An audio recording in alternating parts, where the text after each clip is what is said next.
Radio Kantipur, radio राष्ट्रको।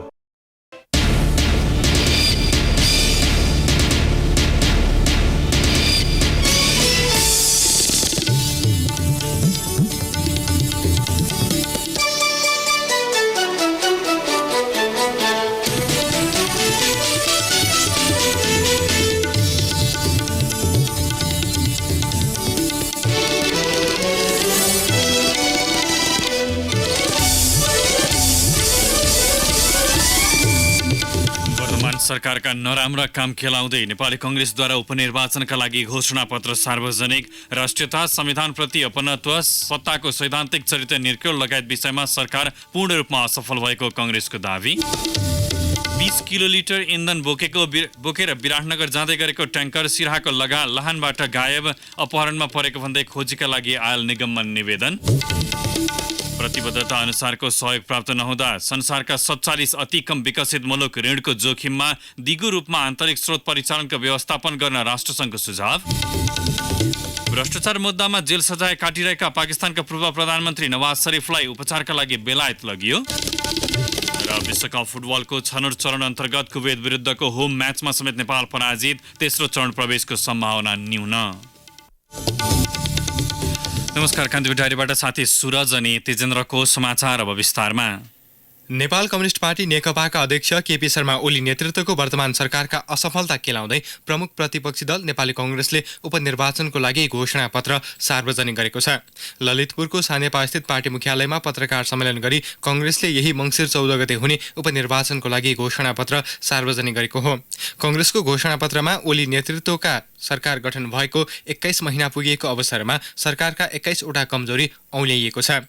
राष्ट्रियताको सवाल, संविधानप्रति अपनत्वको दायरा विस्तार, सत्ताको सैद्धान्तिक चरित्र निर्क्युल, संघीयताको बाँकी कार्यभार पूरा, कूटनीतिक मामिला लगायतमा सरकार सम्पूर्ण रूपमा असफल भएको कांग्रेसको निष्कर्ष छ। भारतले नेपालको कालापानी लगायतका भूमिहरू समेटेर नयाँ नक्सा सार्वजनिक गरेकाले ती भूभाग फिर्ता लिन वर्तमान सरकारलाई सम्पूर्ण रूपले साथ दिने प्रतिबद्धता कांग्रेसको छ। राष्ट्रिय एकताको यो घडीमा सार्थक कूटनीतिक र उच्चस्तरीय राजनीतिक पहल मार्फत परिणाममुखी राष्ट्रवाद प्रस्तुत गर्न सरकार असफल भएको कांग्रेसको दावी छ। मूल्य वृद्धि, वाइड बडी खरिदमा भ्रष्टाचार, बुढी गण्डकीको जलविद्युत आयोजना सरकारको बेवास्ता, मेलम्ची खानेपानी आयोजनामा खेलबाड, बालुवाटार जग्गा प्रकरण, प्रेस स्वतन्त्रता कायम राख्ने लगायतका 21 वटा बुँदामा कांग्रेसले सरकारको कमजोरी औल्याएको छ। आसन्न उपनिर्वाचनमा मतदाताले मतदान गर्नुअघि सरकारले गरेको कामको गहिरोसँग केलाउन जरुरी रहेको कांग्रेसले जनाएको छ। नेपाली कांग्रेसका प्रवक्ता विश्वप्रकाश शर्माले सरकारलाई सच्चिनका लागि दबाब दिन मतदाताका लागि उपनिर्वाचन अवसर भएको बताउनु भएको छ। घोषणापत्र सार्वजनिक गर्न ललितपुरको सानेपा स्थित पार्टी केन्द्रीय कार्यालयमा आयोजित पत्रकार सम्मेलनमा प्रवक्ता शर्माले उपनिर्वाचन सरकार, प्रतिपक्ष र अन्य दलसँगै मतदाताका लागि पनि परीक्षा र अवसरको घडी भएको बताउनुभयो। कि यो सरकार बनाउने या सरकार बदल्ने निर्वाचन निश्चय नै होइन, तर मतदाताले दिनुहुने एउटा मतले अहिलेको सरकारको गतिविधिलाई सच्याउने सन्दर्भमा उहाँहरू सन्देश सम्प्रेषण गर्न सक्नुहुन्छ। त्यसैले त्यो सचिने दबाब दिने सन्दर्भमा मतदाताले विश्लेषण गर्नुपर्दछ भन्ने हाम्रो आग्रह छ। यो 21 महिनाको अवधिमा मतदाताले हिजो मत दिएर कम्युनिस्ट सरकार बनाउँदै गर्दा यो देश यसरी अघि जाला भन्ने जे सोच्नु भएको थियो त्योभन्दा भिन्न चित्र आज छ भन्ने हाम्रो विश्लेषण छ। नेकपा नेतृत्वको वर्तमान सरकारले अधिनायकवादी सिद्धान्त अवलम्बन गरे पनि कांग्रेसले सरकारलाई अधिनायक बन्न नदिने प्रवक्ता शर्माको दावी छ। अहिले पनि नेपाल कम्युनिस्ट पार्टीलाई अधिनायकवादी आकांक्षा त छ, तर कम्युनिस्ट पार्टीको दुर्भाग्य यो देशमा अधिनायकवादी आकांक्षा त छ, नेपाल देशमा कांग्रेस पार्टी पनि छ र नवीन ढङ्गले नेपाली कांग्रेस पार्टी उठ्ने क्रममा छ। त्यसैले हामी ढुक्क छौं कि जतिसुकै अधिनायकवादी आकांक्षा राखे पनि कांग्रेस रहिरहेको बेलामा हामी देशभरिका मतदातालाई, स्वदेश र विदेशका दिदीबहिनी दाजुभाइलाई आश्वस्त बनाउन चाहन्छौं कि नेपाली कांग्रेस रहँदै गर्दासम्म यो देशको लोकतन्त्रलाई हामी खतरामा पर्न दिने छैनौं। रेमिटेन्सको गौरव गरेर मात्र मुलुक समृद्ध नहुने कांग्रेसको निष्कर्ष छ। सरकारले प्रधानमन्त्री रोजगारका नाममा नेपाली युवालाई भ्रममा राख्न खोजेको आरोप प्रवक्ता शर्माले लगाउनुभयो। अहिले एउटा भ्रम स्थापित छ कि एउटा रोजगार कार्यक्रमको नाममा युवाको हातमा बेलचा दिने अनि जाऊ युवा मकैबारीमा गोड, सडकको नाली सफा गर, बाटोका गाईहरू धपाऊ भन्ने ढङ्गको कामहरू युवालाई दिएको चित्र देख्दै गर्दा पनि कतिपयलाई भ्रम लागेको छ। एक कम्तीमा कम्युनिस्ट पार्टीले एउटा रोजगार अभियान सुरु गर्यो र युवाले रोजगार पाउने भए। थोरै क्लियर के गर्न चाहन्छु भने हामीले त्यसरी युवाको हातमा बेलचा थमाएनौँ। तर नेपाली कांग्रेस पार्टीले लिएको नीतिको कारण केवल 5 वटा बैंक र वित्तीय संस्था भएको देशमा 117 वटा पुर्याएर हामीले कम्युनिस्ट पार्टीलाई हस्तान्तरण गर्यौं। हजारौं युवाहरूले बैंक र वित्तीय क्षेत्रमा जागिर प्राप्त गरे।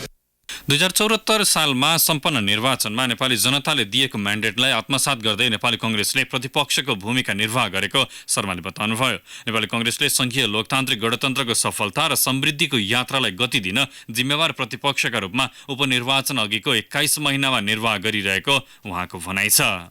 कर्तव्यजान मुद्दामा ललितपुरको नक्खु कारागारमा रहेका पूर्व मन्त्री तथा सांसद अफ्ताब आलमबारे कानुन बमोजिम सबै प्रक्रियामा सहयोग गर्ने प्रतिबद्धता नेपाली कांग्रेसले जनाएको छ। पत्रकार सम्मेलनमा प्रवक्ता शर्माले कांग्रेस कानुन पालनाका विषयमा प्रतिबद्ध रहेको बताउनुभयो।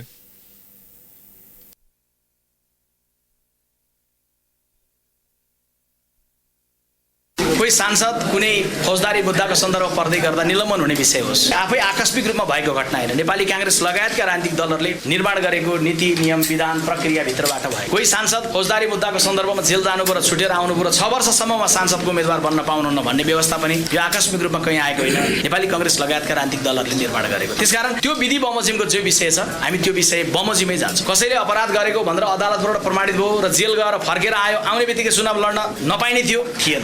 चुनाव लड्न नि पाइन्छ। अहिले हामीले के व्यवस्था गरेका छौँ, 6 वर्ष लड्न पाउँदैनौँ भन्ने व्यवस्था गरेका। आफैले बनाउन लगाएको बम विस्फोटमा घाइते भएकाहरूलाई जिउँदै इँटाभट्टामा जलाएको आरोपमा आलमपुर पक्षका लागि नक्खु कारागारमा छन्।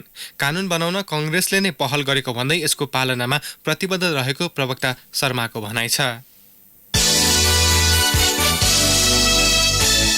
नेपाल आयल निगमको बाराको अमलेखगञ्ज डिपोबाट डिजेल लोड गरेर विराटनगर गइरहेको ट्याङ्कर बीच बाटोबाटै गायब भएको छ। 20 किलोलिटर डिजल लोड गरेर विराटनगर जाँदै गरेको नाचार ख 4163 नम्बरको ट्याङ्कर अस्ति आइतबार राति सिराहाको लाहानबाट गायब भएको ढुवानीकर्ताले आयल निगमलाई जानकारी गराएका छन्। ढुवानीकर्ता राजेश कुमार गुप्ताले डिजेल बोकेको ट्याङ्कर अपहरणमा परेको लिखित जानकारी निगमलाई आज मात्र गराउनु भएको छ।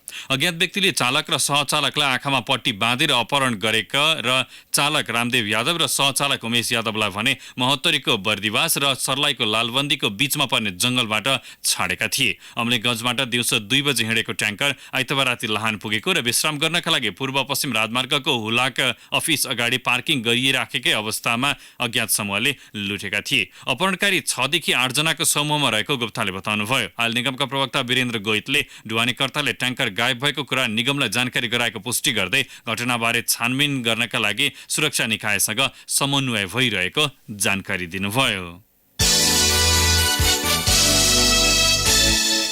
केन्द्रीय विपद जोखिम न्यूनीकरण तथा व्यवस्थापन कार्यकारी समितिले शीतलहर सहित प्राकृतिक प्रकोप व्यवस्थापन र न्यूनीकरणमा विशेष कार्ययोजना तय गर्न 3वटै तहका संयन्त्रलाई निर्देशन दिएको छ। गृहमन्त्री रामबहादुर थापाको अध्यक्षतामा बसेको समितिको बैठकले आज 18वटा बुँदे निर्णय गर्दै आवश्यक समन्वय र तयारी गर्न सङ्घ प्रदेश र स्थानीय तहलाई अन्तर्गतका सरकारी निकायलाई निर्देशन दिएको हो। शीतलहर हिमपात आदि लगायतका जाडोयाममा हुने प्रकोप नियन्त्रण न्यूनीकरण खोज उद्धार तथा राहतका लागि प्रभावकारी कार्ययोजना बनाउन आवश्यक रहेको निष्कर्ष सहित समितिबाट पारित भएका निर्णय 3वटै तहलाई पठाउन बैठकले गृह मन्त्रालयलाई निर्देशन दिएको छ। विपद व्यवस्थापनको क्षेत्रमा सम्बन्धित जिल्लामा रहेका विभिन्न निकाय तथा संस्थाहरूलाई हिमपात चिसो तथा शीतलहर सम्बन्धी पूर्व तयारीमा सक्रिय बनाउन भन्दै समितिले जाडोको लागि आवश्यक पर्ने दाउरा तथा काठ समयमै उपलब्ध गराउने गरी आवश्यक तयारी गर्न वन तथा वातावरण मन्त्रालयलाई भनेको छ। विगतका समयमा बढी सक्रिय रहने नेपाली सेना, नेपाल प्रहरी, सशस्त्र प्रहरीलाई तयारी अवस्थामा राख्न आवश्यक व्यवस्था गर्न पनि समितिले सम्बन्धित मन्त्रालयलाई भनेको छ। व्यवस्थापन कार्यकारी समितिले प्रदेशका सबै मुख्यमन्त्री तथा मन्त्री परिषद कार्यालयलाई पूर्व तयारीको व्यवस्था मिलाउने गरी पत्राचार गरिदिने गरी प्रधानमन्त्री तथा मन्त्री परिषदको कार्यालयलाई अनुरोध समेत गरेको छ।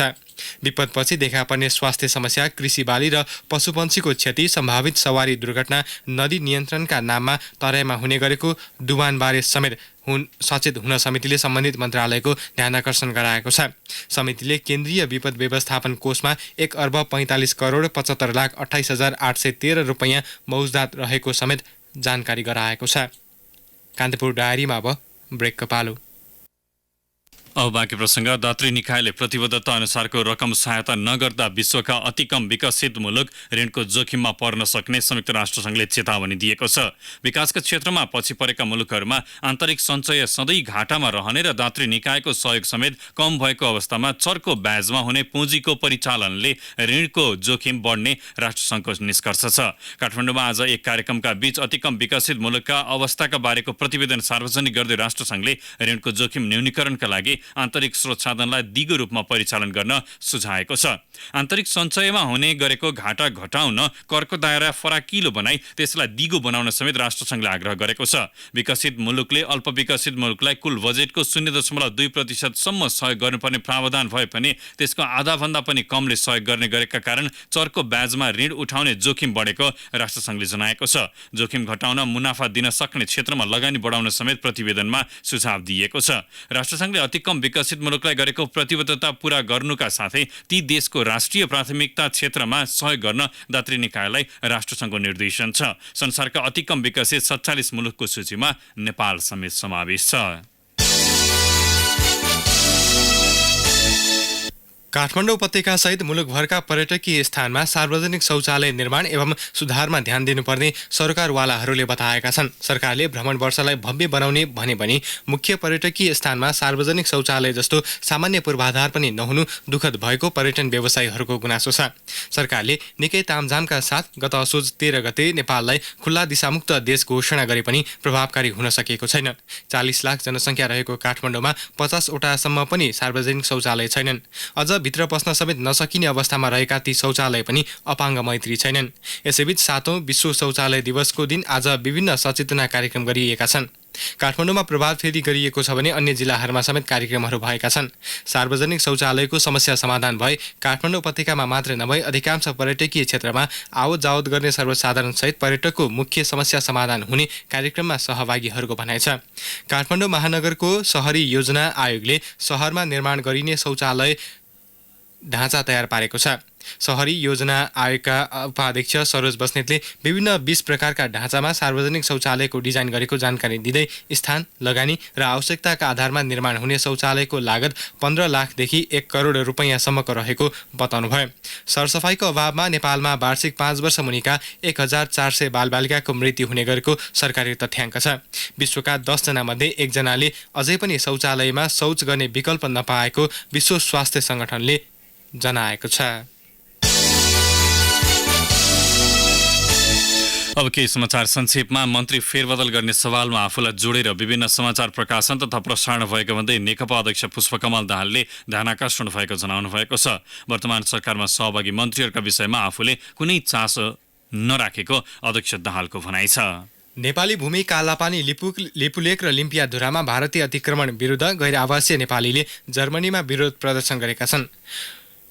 फ्राङ्कफर्टमा आज गैर आवासीय नेपाली सङ्घ लगायतका विभिन्न नेपाली सङ्घ सङ्गठनले एकैसाथ प्रदर्शनमा उत्रिएका हुन्। नेपालस्थित अमेरिकी राजदूतावासले सन् 2018-19मा शैक्षिक वर्षमा नेपालबाट 13,229 विद्यार्थी उच्च शिक्षाका लागि अमेरिका गएको जनाएको छ। दूतावासका अनुसार अमेरिकामा उच्च शिक्षाका लागि जाने मध्ये नेपाली विद्यार्थी 12औं स्थानमा पर्छन्। दाङबाट प्रहरीले प्रतिबन्धित नेत्रविक्रम चन्द समूहका जिल्ला सदस्य 48 वर्षीय रणबहादुर ओलीलाई नियन्त्रणमा लिएको छ। बबई गाउँपालिकाबाट पक्राउ परेका ओली विरुद्ध दाङ प्रहरीले थप अनुसन्धान भइरहेको जनाएको छ। सुनसरीको बरहा क्षेत्रमा कोदुई त 50-25 नम्बरको ट्र्याक्टर दुर्घटना हुँदा चालक स्थानीय सूर्यनारायण मण्डलको मृत्यु भएको छ। खेत जोत्न लैजाँदै गरेको ट्र्याक्टर पल्टिएर चालक मण्डललाई नै थिचेको थियो। खेल्ने क्रममा घर नजिकैको खावा खोलामा डुबेर खोटाङको खोटेहाङ गाउँपालिका 7 का हिमाल राईका 3 वर्षीय छोरा साहिलको मृत्यु भएको छ। र मरेको कुखुराको मासु खाँदा बैतडीको पुर्चौडी नगरपालिकाकी 15 वर्षीय पुष्पा पार्कीको आज मृत्यु भएको छ। एकै परिवारका अन्य 9 जना बिरामी परेका छन्। उनीहरूले गत शनिबार मरेको कुखुराको मासु पकाएर खाएका थिए। कान्तिपुर डायरीमा अब लमजुङ डायरीको पालो। लमजुङ डायरीबाट आस गुरुङको नमस्कार। अख्तियार दुरुपयोग अनुसन्धान आयोगमा गण्डकी प्रदेशबाट चालु आर्थिक वर्षको कार्तिक महिनासम्म 517 उजुरी परेको छ। नवलपुर बाहेक 10 जिल्लाबाट परेको उजुरी मध्ये 185 फरछोट भएको अख्तियारले बेसीसरमा आयोजित कार्यक्रममा बताएको छ। 333 उजुरी फरछोट हुन बाँकी छ। अख्तियारमा उजुरी परेको जिल्ला मध्ये प्रदेशभित्र लमजुङ 8औं स्थानमा परेको छ। लमजुङबाट 44 वटा उजुरी परेको छ, 10 वटा फरछोट भएको छ।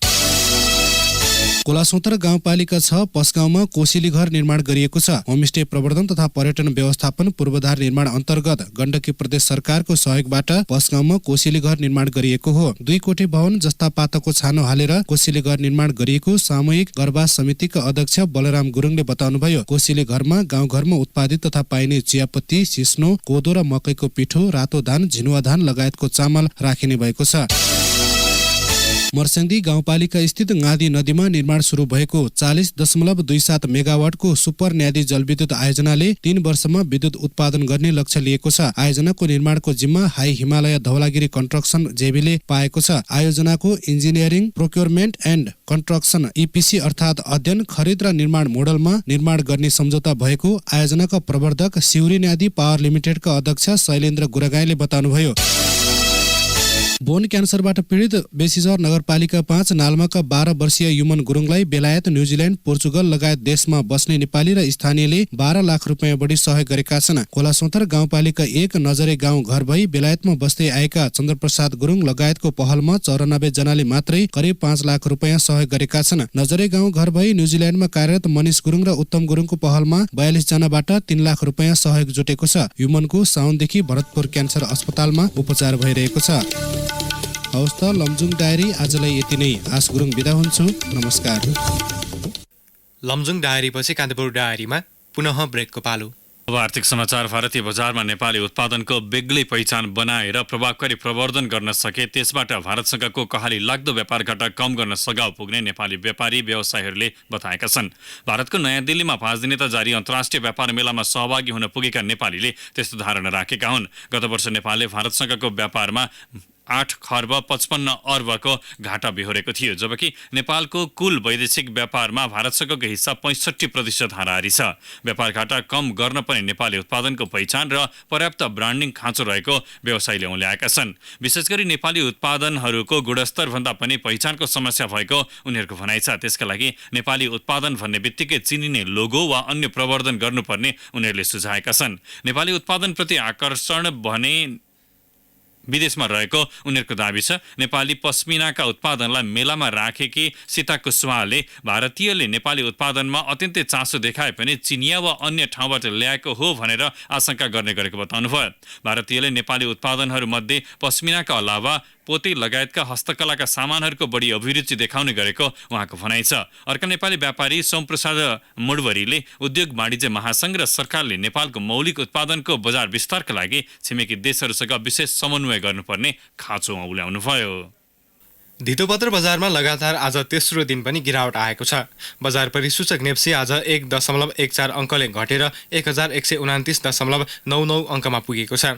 होटल, व्यापार, अन्य निर्माण तथा उत्पादनमूलक र म्युचुअल फन्ड बाहेक अन्य सबै समूहको परिसूचकमा गिरावट आएपछि समग्र बजार प्रभावित बन्यो। कारोबार रकममा पनि करिब 10 करोड रुपैयाँले कमी आएको छ। आज कुल 163 कम्पनीका 4247 कारोबारबाट 25 करोड 93 लाख 30,595 रुपैयाँ बराबरका 10,16,040 किता सेयर किनबेच भएको नेपाल स्टक एक्सचेन्जले जनाएको छ। अब अन्तर्राष्ट्रिय समाचार। भ्रष्टाचार मुद्दामा दोषी ठहर भई जेल सजाय खेपिरहेका पाकिस्तानका पूर्व प्रधानमन्त्री नवाज शरीफलाई उपचारका लागि बेलायत लगिएको छ। मृगौला, रगत र मुटुमा समेत समस्या देखिएपछि उनलाई उपचारका लागि एयर एम्बुलेन्स मार्फत लन्डन पठाइएको पाकिस्तानी अधिकारीहरूलाई उद्धृत गर्दै बीबीसीले उल्लेख गरेको छ।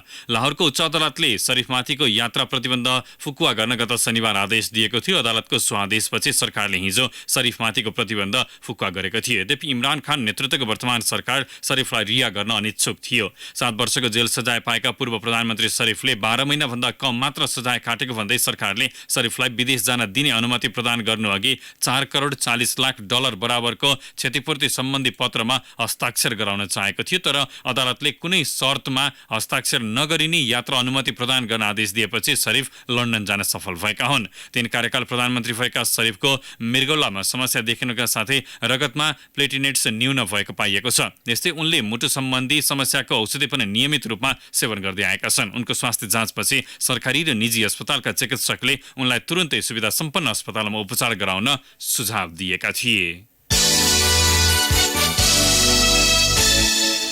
अफगानिस्तानबाट 3 वर्ष अघि अपहरणमा परेका 2 जना विदेशी नागरिकलाई तालिबानले रिहा गरेको छ।